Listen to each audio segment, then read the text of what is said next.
আমার কলিজার বন্ধুরা কেমন আছো তোমরা? আশা করি তোমরা সবাই খুবই ভালো আছো। আর তোমাদের দোয়ায় আমিও খুব ভালো আছি। আজকে তোমাদের মজার একটা গল্প বলতে চলে এসেছি। আজকের গল্পটা কিন্তু খুবই মজার হতে চলেছে। তাই তোমাদের কাছে অনুরোধ, এই গল্পটা একদম স্কিপ করে শুনবে না, গল্পটা পুরোপুরি শুনবে।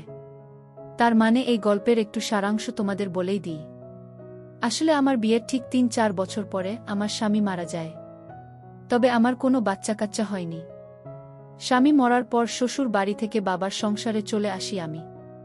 আমার একটা মাত্র ছোট ভাই ছিল। যাই হোক, বাবার সংসারে থাকতে থাকতে ছোট ভাইয়ের সাথে ভবিষ্যতে আমার কি কি সম্পর্কে কি ঘটেছিল আর কি হয়েছিল, ব্যাপারটা খুবই আনন্দদায়ক। এই কথাগুলো আমি কাউকে কোনোদিন বলতে চেয়েছিলাম না। তবুও আমি তোমাদের বলছি, কারণ তোমরা আমার কলিজার বন্ধু। তাই বন্ধুরা, অন্তত আজকের গল্পটা মনোযোগ সহকারে শুনবে আর পুরোপুরি শুনবে। আর দেরি না করে চলো শুরু করা যাক। আমার নাম ফারজানা সুলতানা হেনা। আমার বাবার বাড়ি থেকে যখন আমাকে বিয়ে দিল, আমি শ্বশুর বাড়ি চলে গেলাম আর স্বামীর সাথে সংসার করতে লাগলাম। আমি যেমনটা সুন্দরী তেমনটা উঁচু লম্বা, আর তেমনি একটা পুরুষের জন্য যথেষ্ট গোল ভরাও বটে। যাই হোক বন্ধুরা, বোঝে নাও তোমরা। আর স্বামী আমাকে পাওয়ার পর থেকেই খুবই খুশি। সে আমাকে খুবই ভালোবাসত আর খুবই কেয়ার করত। যাই হোক বন্ধুরা, স্বামীর সংসারে সুখেই ছিলাম। কিন্তু ৩-৪ বছর যাওয়ার পরও আমার কোনো সন্তানাদি হচ্ছিল না। তারপর আমরা জানতে পারলাম যে আমার বিয়ের আগেই স্বামী কোনো একটা রোগে আক্রান্ত ছিল। তারপর যখন বিয়ের ঠিক ৩ বছর পূর্ণ হল, স্বামীর আস্তে আস্তে ওই রোগটা বৃদ্ধি পেতে থাকে। সে ক্রমেই যেন অসুস্থ হয়ে পড়ে। তাকে অনেক ডাক্তার কবিরাজের চিকিৎসা এটা সেটা অনেক চেষ্টা করেছিলাম, কিন্তু তাকে আর রাখতে পারলাম না, ধরে সে পরপারে চলে যায়। শ্বশুর বাড়িতে কিছুটা দিন এইভাবে থাকতে লাগলাম এই যুবতী বয়সে। একটা সময় শ্বশুর শাশুড়ি তারা কেউই আর আমাকে ভালো চোখে দেখে না। ওই যে আমার স্বামীটা মারা গেছে, তারপরে আমি শ্বশুর বাড়ি থেকে একদম বিদায় নিয়ে বাপের বাড়িতে চলে আসলাম। বাপের বাড়িতে আসার পর এইভাবেই মনটা খারাপ করে কিছুটা দিন জীবন যাপন করতে লাগলাম। আমার একটা ছোট ভাই ছিল, ওর নামে সাব্বির। ও তখন কলেজে লেখাপড়া করত। তখন একটা হ্যান্ডসাম যুবক ছেলে হয়ে উঠছে এরকম সময়কাল ওর। তারপরে ও আমার সাথে মাঝে মধ্যেই অনেক কিছু শেয়ার করত, ফ্রি মাইন্ড ডে। কলেজের কার সাথে সম্পর্ক করছে, কাকে ও ভালোবাসছে, ওর ভালো লাগা না লাগা অনেক কিছু আমাকে শেয়ার করত। কিন্তু বাবা এসব অতটা ভালোভাবে নিত না। কারণ বাবার মনের মধ্যে একটা চিন্তা, তার নিজের মেয়ে যেহেতু ঘর ফেরত, এই মেয়েকে সে কোথায় আবার কার ঘাড়ে গুছিয়ে দেবে। এই যে একটা চিন্তাভাবনার, প্রত্যেকটা বাবার বেলায় এরকমই হয়। বাবার হয়তো আমাকে বিয়ে দেওয়ার জন্য একটু কষ্ট হবেই। কেউ তো আর সহজে নিতে চাইবে না। যতই আমি সুন্দরী আর রূপবতী আর যুবতী হই, তাতে কি হয়েছে? আজকাল ছেলেরা সব সময় ইনটেক খোঁজে। যাই হোক, তো এভাবে চলতে থাকলাম। তারপরে একটা সিঙ্গার মেশিন বাড়িতে কিনে নিয়ে আমি সেলাই মেশিনের কিছু কাজ করতাম। একদম বসে বসে ভালো লাগতে না। যদিও আমি শিক্ষিত ছিলাম, আমার ছোট ভাই আমাকে অনেক বিষয়ে সাহায্য করত। হঠাৎ করে একদিন সে আমাকে বলতেছে, আপু একটা কথা বলি তোমাকে। তুমি এই যে স্বামীর ঘর থেকে বাপের বাড়িতে এসে এতটা দিন এভাবে বসে আছে চুপচাপ করে, একটু চেষ্টা করলেও তো পারো যে একটা অন্য ছেলেকে ধরে একটু সম্পর্ক তৈরি করে আবার নতুন করে সংসার করার জন্য। কখনো চেষ্টাও তো করো না।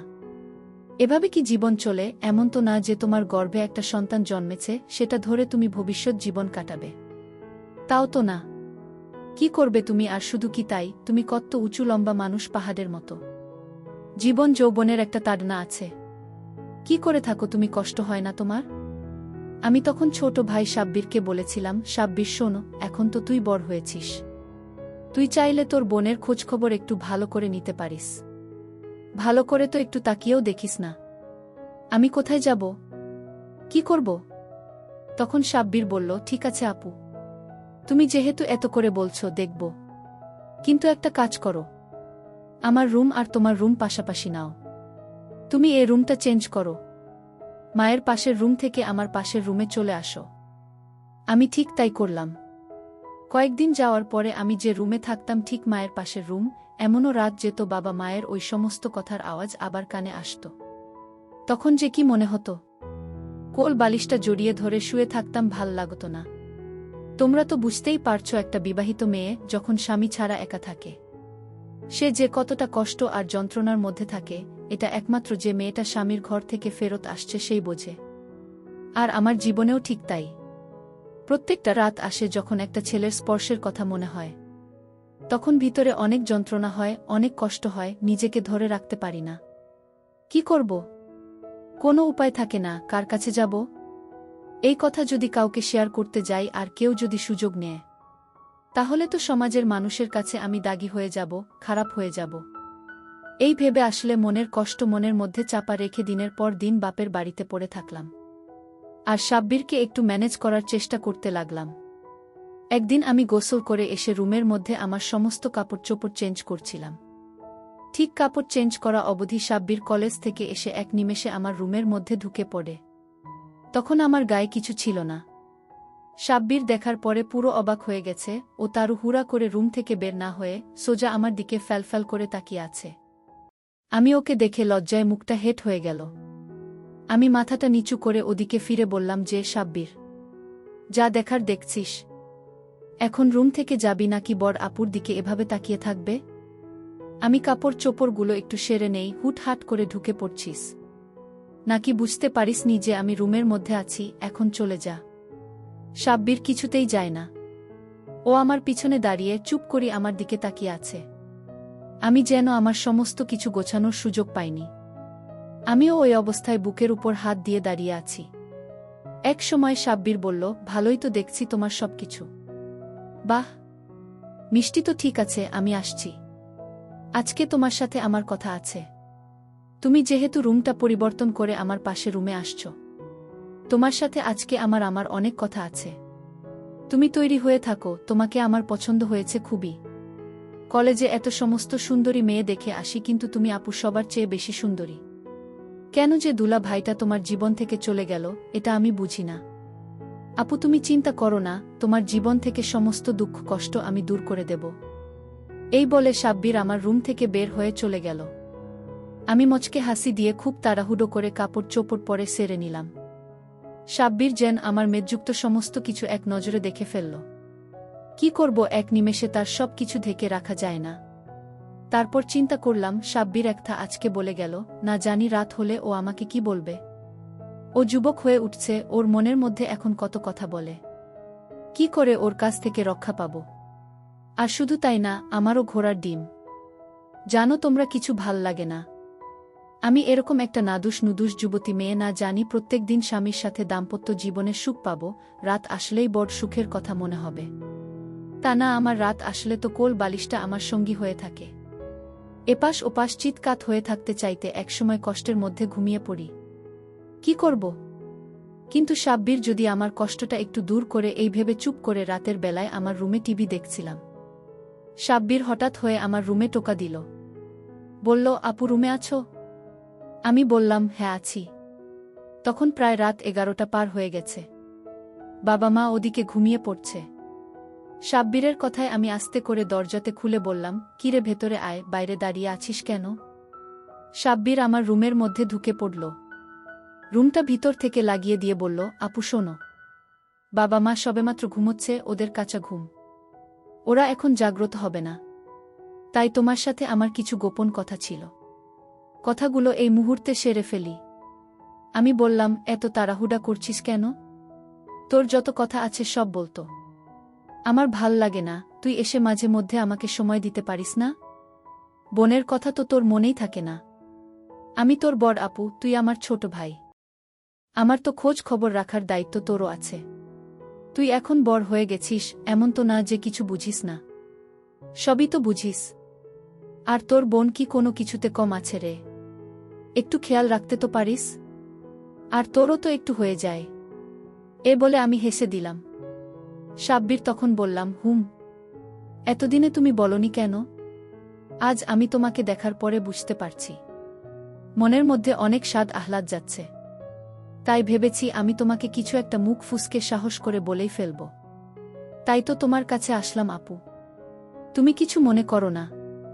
দেখো, আমার কলেজের অনেক বান্ধবী আছে, তাদের সাথে আমি বিভিন্ন জায়গায় হানিমুনে যাই, অনেক গেটিং, অনেক কিছু তাদের সাথে শেয়ার করি।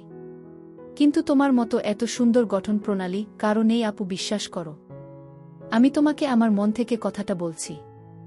ইচ্ছে করছে তোমাকে বুকে জড়িয়ে সুন্দর করে বোনের মতো করে মাথায় হাত বুলিয়ে আদর করি, অনেক সেবা যত্ন করি।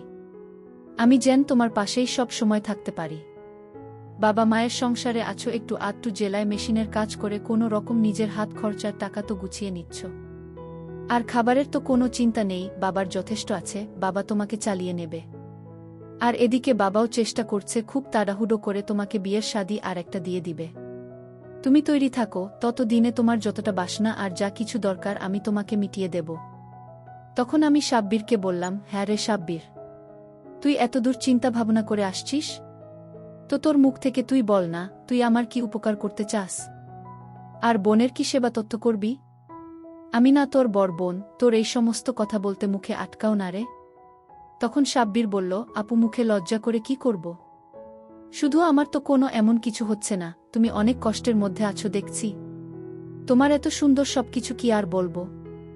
আমার ভীষণ ইচ্ছে করছে জানো, মনে হচ্ছে তোমার পাশেই আমি সবসময় থাকি। আমি বললাম, ঠিক আছে, তোর এত যখন বোনের সাহায্য করতে ইচ্ছে, বোনকে ভালোবাসিস, নে শুরু কর, কি করবি তুই? তখন সাব্বির বলল, না না, আমার লজ্জা পাচ্ছে ভীষণ। এক কাজ করো না, তুমি একটু সাজুগুজু করে দাও, আমি তোমাকে দেখতে চাই। তখন ওর কথা মতো আমি হাসতে হাসতে তখনই শুরু করে দিলাম সাজুগুজু করা। জাস্ট ঠোঁটে একটু কেবলি গোলাপি রঙের লিপস্টিক মেখেছি, চোখে একটু আলপনা দিচ্ছি, ব্রুডো ফেন করছি, মাথায় একটু আঁচড়ে নিচ্ছি। হঠাৎ সাব্বির গ্লাসের পিছন থেকে জড়িয়ে ধরে দাঁড়িয়ে আছে আর ঘাড়ের উপরে একটা কিস দিচ্ছে। তখন আমার পুরো শরীরটা শিহরণে জেগে উঠল। সাব্বিরকে বললাম, হ্যাঁ রে সাব্বির, তোর হাতের ছোঁয়ায় জাদু আছে। এমনটা লাগছে কেন? দেখ, ভালো হচ্ছে না বলছি, এরকম করবি না। তো দুলাভাই সে কতদিন আমারে ছেড়ে পর পারে চলে গেছে, ততদিন যে আমি এভাবে অনাহারে আসি রে, আমার কোনো কিছুই ভাল লাগে না। কারো স্পর্শে যেতে আমার ইচ্ছা করে বড্ড। তুই এখন উপযুক্ত হয়ে গেছিস, বর হয়ে গেছিস ভাই। তুই তো চাইলেই তোর বর আপুর খেয়াল একটু রাখতে পারিস, তাও তো রাখিস না। শুধু খাস দাস, লেখাপড়া করিস আর কলেজে যাস। আর বাবা মা থেকে গাদাগাদে টাকা নিয়ে হাত খরচা করে বন্ধুদের সাথে উড়িয়ে দিস। তোর এত সুন্দর একটা ডাঙর যুবতী বোন বাড়িতে পড়ে আছে, সেদিকে একটু খোঁজ নিলেও তো পারিস। নাকি আমি অন্য কারোর সাথে ইটিস পিটিস করে আসব? এটা করতে গেলে তোদের কি মান থাকবে বল? যদি নিজেদের মান সম্মান বজায় রাখতে চাস, তাহলে তোকে বলে দিচ্ছি, তোর বড় বোনের একটু সেবা করবি এভাবে, তাহলে তোদের আর কিছু হবে না। সাব্বির বলল, তো তুমি এতদিনই আমাকে বলনি কেন? তুমি এত সুন্দর হয়ে গেছো, শুধু আমারও ইচ্ছা করে জানো আপু, কলেজে যখন আমার বান্ধবীদের সাথে আমি হানিমুনে যাই, কোথাও ঘুরতে বের হই, তখন আমার খুব ইচ্ছে করে। আমি তখন বললাম, এত যেহেতু মনের মধ্যে ভালোবাসাটা জমে আছে, তাহলে এই ভালোবাসা চেপে রাখিস কেন? তোর বড় বোনকে একটু ভালোবাসা শেয়ার কর। আমিও তো তোর বোন, তোর তো দায়িত্ব আছে ভাই হিসেবে। এখন তো তুই উপযুক্ত হয়ে গেছে যে বড় হয়ে গেছিস, একটু বড় আপুর খেয়াল খুশি রাখ। বড় আপু কিভাবে একটু ভালোভাবে বাঁচে সেদিকে একটু সাহায্য কর। তা নয় খালি কলেজের বান্ধবীদের নিয়ে পড়ে আছিস। একটা বলতে সাব্বির বলল, আপু তুমি একটু থাকো, আমি বাইরে থেকে আসছি, মানে আমি আমার রুমে একটু যাব। আমি বললাম, আচ্ছা ঠিক আছে যা। এই কথা বলতেই সাব্বির যেন রুমে গিয়ে দরজাটা লাগিয়ে দিয়েছে।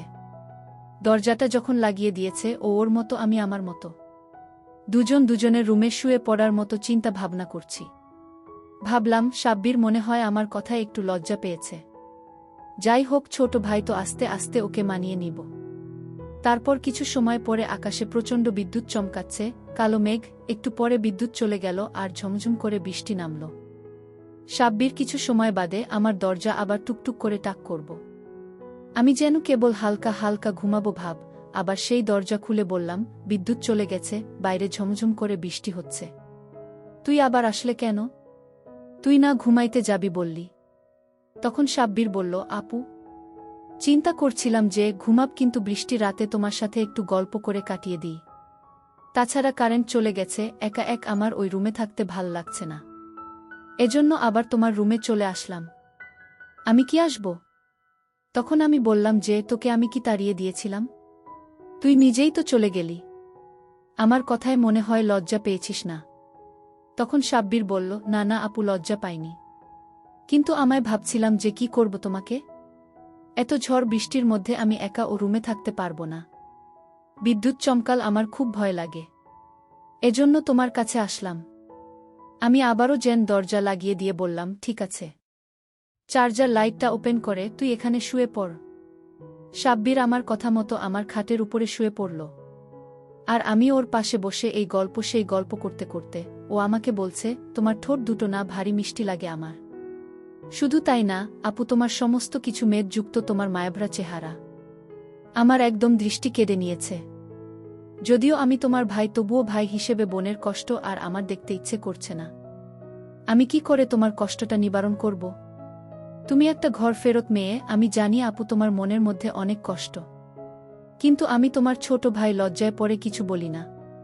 আজ তুমি যেহেতু আস্তে আস্তে আমার সাথে ফ্রি হয়ে যাচ্ছ, কথা বলার সুযোগ দিচ্ছ, এটা তোমার উপরে ডিপেন্ড করে আমি আর কি বলবো। সাব্বির এ কথা বলতেই যেন ওকে আমি বুকের সাথে জড়িয়ে ধরলাম। দূরে দূরে ও যেন সুযোগ পেয়ে আস্তে আস্তে আমার পুরো লিপস্টিক খেয়ে ফেলল। তারপর সাব্বির আমাকে বলল, আপু তুমি ভারী মিষ্টি আর তুমি অনেক ভালো। তখন আমি বললাম, শুধু মুখে বললেই হবে? যখন সাব্বির বলল, আমি এই সমস্ত কিছু বুঝি না, আমি এই সমস্ত কিছু জানি না। বাইরে প্রচণ্ড বৃষ্টি হচ্ছে, আমি এখানে চলে আসছি, তুমি যা বলার যা করার তুমি বলো, আমি কিছু জানি না এই সমস্ত। সাব্বির যেন সমস্ত দায় আমার পরে ছেড়ে দিল। কি আর করার, সাব্বিরের লজ্জা ভাঙাতে হবে। তারপরে আমি একটু বাইরে দরজা খুলে দেখি প্রচণ্ড বৃষ্টি হচ্ছিল বাইরে। রুমের ভিতর থেকে আমরা কথা বললেও বাইরে থেকে কেউ শুনবে না। আর বাবা মা এক রুম পরে তারা শুয়ে আছে, তারাও পরে পরে ঘুমাচ্ছে নিঝুম রাত। আমার বড্ড ভাল লাগছিল না। গতদিন স্বামী সেবা যত্ন পাইনি। সাব্বির আমার ছোট ভাই হলেও ও আমার উপযুক্ত হয়ে গেছে, যথেষ্ট বড় হয়েছে, একটা হ্যান্ডসাম যুবক ছেলে ও। ওকে দেখে আমার ইচ্ছা হচ্ছিল ওর থেকে সাহায্য নেব। যাই হোক, সাব্বিরকে বললাম যে ভাই উঠে বস তুই। তখন সাব্বির যেন ঝট করে আমার কথায় উঠে বসে পড়ল। তখন সাব্বিরকে আমি প্রশ্ন করলাম, সাব্বির, আমাকে দেখার পরে তো কি ভালো লাগে রে আমার? কি এমন আমার মধ্যে আছে? সাব্বির বলল, আপু তোমার পা থেকে মাথা অবধি যা কিছু আছে, উপরওয়ালা যা দিচ্ছে সবই সুন্দর লাগে। আমার মনটা ছুঁয়ে গেছে, কিন্তু তুমি যে আমার বড় আপু, আমি লজ্জা পাই জানো আপু। আমি যেন এই কথা বলতেই ওকে জুড়ে ধরে এগালে ওগালে দিয়ে বললাম যে, আর লজ্জা কিসের? এই বলে ওর লজ্জাটা ভাঙিয়ে দিতেই ওর ওটা কেমন যেন হয়ে গেল। তারপর বন্ধুরা ওই রাতে ও আমার সাথে সুন্দরভাবে আচরণ করল বেশ কয়েকবার। তোমার তো বুঝতেই পারছ। তারপরে ও শেষ রাতে দিকে ওর রুমে গিয়ে শুয়ে পড়ল। সেদিন রাতে যা হলো, মানে আমার মনটা একদম ভরে গিয়েছিল। কতকাল স্বামীর স্পর্শে যায়নি, স্বামী সুখ পায়নি। দাম্পত্য জীবনে একদমই সুখে ছিলাম না আমি। স্বামী ওদিকে অসুস্থ ছিল, তারপরে আমার ছেড়ে চলে গেল। কতদিন বাদে আজকে আমার ছোট ভাই সাব্বির আমার ইচ্ছেটা পূরণ করল। ওর ভালোবাসা আর ওর মুখ ভরা রসালো রসালো কথা আমার যেন মন ছুঁয়ে গেল। তো সেদিন রাতরে আমাকে ৩-৪ বার যেভাবে ওর সাথে সুন্দরভাবে সমস্ত দিয়ে সাহায্য করল, ভীষণ ভালো লেগেছিল আমার। যাই হোক বন্ধুরা, তোমরা তো বুঝতেই পারছো, বুঝে নাও। তো এইভাবেই যখনই আমি সাব্বিরকে ডাকতাম, আমার প্রয়োজন হলেই, আমার যখনই ভালো লাগত না, তখন সাব্বির আমাকে দিনের পর দিন এভাবে সহযোগিতা করত। আর সাব্বিরের এই সহযোগিতায় আমার পুরো জীবনটা যেন উৎসর্গে। যদিও আমি একটা ঘর ফেরত মেয়ে, আমার তো স্বামী নেই। ওদিকে অনেক বিয়ে আসে, কিন্তু যখনই ঘর ফেরত শুনে তখনই যেন বিয়েটা ভেঙে যায়, বিয়ে আর হয় না। বাবা মা অনেক চেষ্টা করতে লাগলো আমাকে বিয়ে দেবে, আর এদিকে সাব্বির আমার মায়ে পড়ে যায়। যদিও ও আমার ছোট, আমি ওর বড় আপু, তবু যেন ও আমার সাথে এতটাই ফ্রি হয়ে গেল। আমাকে মাঝে মাঝে বলতো, আপু আমি চাই না যে তোমার বিয়ে শাদী হয়ে যাক, আমি চাই তুমি এই সংসারে থাকো। আমি তোমাকে কথা দিচ্ছি আপু, আমি কোনোদিনও বিয়ে শাদী করব না। আমি লেখাপড়া করতেছি। এক পর্যায়ে যখন আমি একটা বড় চাকরি বাকরি পাবো, তখন তুমি আমার উপরে ডিপেন্ড করবে। আমি তোমাকে খাইয়ে দেব। আমি তোমার পুরো জীবনে দায়িত্বটা নিতে চাই, কারণ তোমার মতো এত সুন্দরী মেয়ে আমার জীবনের কখনোই আসবে না। আমি তখন সাব্বিরকে রাগ করে বলেছিলাম, কি রে, আমি না তোর বড় আপু? তুই কতদিন এভাবে আমার সাথে চলবি? আমি চাই তুই নতুন একটা মেয়েকে বিয়ে করে সংসার করবি। তোদের জীবনের সন্তানা দিয়ে হবে। একটা সুন্দর সংসার গঠন করবি তা নয়। তুই আবার আমাকে সারা জীবনের সঙ্গী করে পেতে চাস। আমি তোর বড় আপু না। এটা মানুষ কি ভাববে? তখন সাব্বির বলল, আপু শোনো, তুমি আমি যেভাবে চলছি এভাবে সারাটা জীবন চলবে। বাবা মার আর কতকাল, তারা মুরুব্বি হয়ে গেছে। এক সময় তারাও চলে যাবে। এই বাবা মার সংসারে তুমি আর আমি ছাড়া তো আর কেউ নেই। আমি চাই কি তোমার এত সুন্দর মায়া ভরা ভালোবাসা আমার পুরো মনটা ছুঁয়ে গেছে। আর শুধু তাই না, তুমি যেভাবে আমার সমস্ত খিদে সহ্য করো, আমার ওই সমস্ত কিছু মানে আমার ভীষণ ভালো লাগে আপু। কি করে বলি? আর আমারও খুব ভালো লাগে জানো। তোমার কেমন লাগে? তখন আমি বললাম, হ্যাঁ হ্যাঁ, এই কথা বলতে হয়। আমি তো ভীষণ আনন্দে আছি রে। যতদিন ভাই তোর সহযোগিতা পাচ্ছি অতদিন আমি অনেক সুখের মধ্যে আসছি। আমার দিনকাল খুব ভালোভাবে কাটে, কি করে তোকে বোঝাবো। শোন, বাবা মা আমার জন্য চেষ্টা করতেছে, করুক। যতদিন বিয়ে শাদী না হয় আমি বলি কি, ততদিন তুই আমার পাশে থাকবি। আর এভাবে বোনের সেবা যত্ন দিনের পর দিন করে যাবি। তারপরে যখন আমার জন্য ভালো সুযোগ্য পাত্র হবে বা আমার বিয়ে শাদী হয়ে যাবে, তখন তোর মতো চিন্তা ভাবনা করে নিস। দেখ সাব্বির, যদি তোর এতই ভালো লেগে থাকে তাহলে আমি চাইলে আমার বিয়ের পরেও তোকে এতটুকু আমি ভালোবাসা দিতে পারি। তুই আমার কাছ থেকে কখনোই ভালোবাসা থেকে বঞ্চিত হবি না। কারণ আমি জানি আমার সমস্ত কিছু তোর ভাল লেগেছে। আর এটা আমি তোকে সারা জীবন দিয়ে যাব রে। তুই আমার ভাই বলে কথা। তখন সাব্বির বলল, হু হু, দেখা আছে, চেনা আছে তোমাদের। তোমরা স্বামীর বাড়ি গেলে আর তখন আমার কথা মনে থাকবে তোমার। তুমি কজনকে সামলাবে? আমি তখন হেসে দিয়ে বললাম, পাগল ছেলে, এরকম করে না ভাই।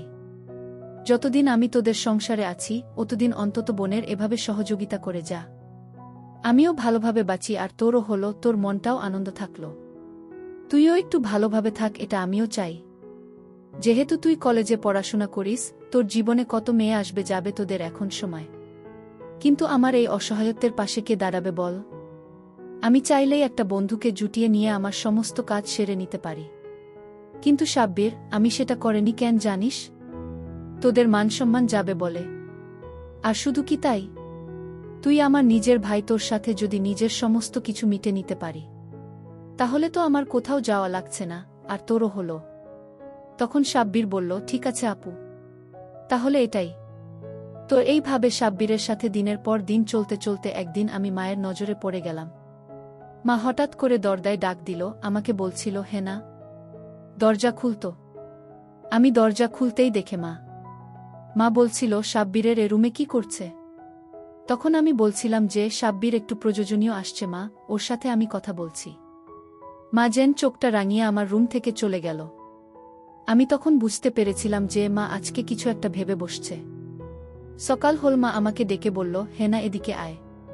সাব্বিরের সাথে আমি মাঝে মধ্যে খেয়াল করছি তোরা দু ভাই বোন মিলে কি এমন রুমের মধ্যে এত গোপন কথা বলিস? এটা দিনের বেলায় বলতে পারিস না? সাব্বির এখন যুবক হয়ে উঠছে আর তুই ওর যুবতী একটা বোন ঘর ফেরত মেয়ে। কি আলাপ করিস রে তোরা? তখন আমি বললাম, মা ও কলেজে কার সাথে কি সম্পর্ক করে এই সমস্ত কথা আমার সাথে শেয়ার করে। তুমি অন্য কিছু ভাবছ কেন? মা যেন কিছুতেই মেনে নিচ্ছিল না। মা বলল, ঠিক আছে, তাই যেন হয়। এর বাইরে কিছু হলে তার বাবাকে আমি জানিয়ে দেব। তখন মাকে আমি বুঝিয়ে ম্যানেজ করে নিলাম। এইভাবে চলতে চলতে হঠাৎ করে একদিন মা আমাকে বলল, আমার বাইরে একটু কাজ আছে, তুই দেখে শুনে বাড়িতে থাকিস। যাই হোক, সাব্বির কলেজ থেকে আসার পরে আমাকে জিজ্ঞেস করল, আপু মা কোথায় গেছে? আমি বললাম, মা কোথায় যেন গেছে। আমাকে বলে গেল একটু ফিরতে দেরি হবে। সেদিন দিনের বেলায় সাব্বির আমার রুমে ঢুকে আমাকে এভাবে আমার খেয়াল খুশি করত যা করে। ঠিক তাই হচ্ছিল। সুন্দরভাবে প্রায় শেষের দিকে। এই সময় আমাকে চুলগুলো আওলা ঝাওলা ছিল। আমি রুম থেকে বের হতেই মা বাড়ির মধ্যে হঠাৎ করে ঢুকে পড়ল। আমার এই অবস্থা থেকে সাব্বিরের দিকে ফ্যালফ্যাল করে তাকিয়ে আছে। মা আবারও আমাকে বলছে, তোর সাথে আমার কথা আছে। তুই যতই আমার চোখে দোলা দিস, এটা আমি মেনে নিচ্ছি না। তখন মায়ের এক কথায় আমি একটু ভয় পেয়ে গেলাম। ও আল্লাহ, মা আবার আজকে আমাকে কি ভুলভাল আমাকে বলবে। তারপরে পরে আমি যখন স্নান করে আসলাম, সাব্বির ওর মতো ফ্রেশ হয়ে রুমে এসে সোজা হয়ে ঘুমিয়ে পড়ল। কলেজ থেকে এসে ওজা করল। ও খুবই ক্লান্ত হয়ে গেছে আর আমিও অনেকটা সুখী। তারপরেও একটা মেয়ে মানুষ তো মা আমার সমস্ত সবকিছু বুঝেই জেন ফেলল। তারপর আমাকে বলছে, হেনা আসলে ব্যাপারটা তুই আমার চোখ থেকে যতই ছাপানোর চেষ্টা করিস আমি বুঝতে পারি রে, আর এটাও বুঝতে পারি কি অনেক কষ্টের মধ্যে আসিস। হয়তো সাব্বির থেকে একটু সহযোগিতা করছে, কিন্তু মারে এটা ভারী অন্যায়। আমি তোকে বলি কি, তোর বাবা একটা ভালো পাত্র দেখছে। ওই পাত্রে নাকি আসলে বউ মারা গিয়েছিল সে সংসারে, তোকে গিয়ে সংসারটা গঠন করতে হবে। ছেলেটার অনেক টাকা পয়সা। আমি মায়ের কথা শুনে মাকে বললাম, মা তোমরা দেখে শুনে যেমন হোক অতি দ্রুত আমাকে বিয়ে শাদী দিয়ে দাও। তোমাদের সংসারে এত কথা আর এত সন্দেহ হচ্ছে, আমি থাকতে চাই না। তখন মা বলল, রাগ করিস না, তোর ভালোর জন্যই বলছি।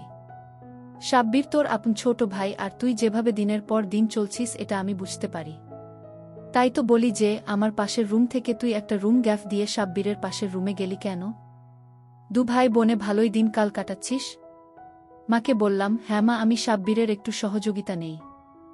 দু ভাই বোনে বসে মজার মজার হাসি রহস্য গল্পগুজব করে সময় পার করি, তুমি এতে মনে করো কেন? কিন্তু মা তবুও যেন সবকিছু বুঝে ফেলছে। এক পর্যায়ে দিনখান করে আমার বিয়ে ঠিক করে ফেলল, সেই বাড়িতে চলে গেলাম। আমার স্বামী, টাকা পয়সা, বাড়ি গাড়ি, আর ওই পক্ষের একটা ছেলে ও একটা মেয়ে আছে। সেই স্বামীর সংসার করতে লাগলাম। ভাগ্যের কি নির্মম পরিহাস, আমি এত সুন্দর একটা উঁচু লম্বা যুবতী মেয়ে। না জানি আমার জীবনে সাব্বিরের মধ্যে একটা পারফেক্ট যুবক ছেলে দরকার। আমার স্বামীটা পুরো আধ বুড়ো। আসলে দাম্পত্য জীবনে একটা মেয়ে স্বামীর কাছ থেকে যা আশা করে, আমার এই বৃদ্ধ স্বামীর মধ্যে এটা কোনোরূপে ছিল না। স্বামী আমাকে কোনোদিনই কখনো কোনো কিছুতে সহযোগিতা বা আমার মনের ইচ্ছেটা কখনো সে পূরণ করতে পারেনি। এদিক দিয়ে আমি অশান্তিতে থাকতে লাগলাম। চিন্তা করলাম, মায়ের বাড়ি কবে যাব আবার? মানে আমি মায়ের বাড়ি গেলে সাব্বিরের সহযোগিতা পেলে আবার আমি সুস্থ হয়ে যাব। তা না হলে এই স্বামীর কাছে আমি যতদিন থাকব সে কোনো রকম আমার সাথে দু এক কথা বলতে না বলতেই সে ঘুমিয়ে পড়ে। আমার সারা জীবনের যে কষ্ট, জীবন যৌবন সমস্ত কিছু যেন নিথর এ পড়ে রইল। সুখ আর এই জীবনে মনে মনে হল না। চিন্তা করেছিলাম যে হয়তো একটু স্বামীর বাড়ি গেলে সুখ পাব, সেও আমাকে সুখী করবে, টাকা পয়সা তার কম ছিল না। কিন্তু ওই যে দাম্পত্যের জীবনে একটা স্বামীর কাছে একটা মেয়ের কি চাওয়া থাকে আসলে বুঝতে পারছো। তবুও নিজের জীবনের সাথে ওটাকে মানিয়ে নিলাম আর তার সাথে সংসার করতে লাগলাম। তারপর স্বামী যদিও 50 বছরের উপরে বয়স, তাকে ডাক্তারের কাছে নিয়ে দেখালাম, একটু চিকিৎসাও করালাম, তারপরে পুষ্টিযুক্ত খাবার খাওয়ালাম। স্বামী যে আগের চেয়ে একটু উন্নত হলো, যা কোনো রকম আমার দিনকাল ভালোই যাচ্ছিল। কোনোরকম হতো আর কি।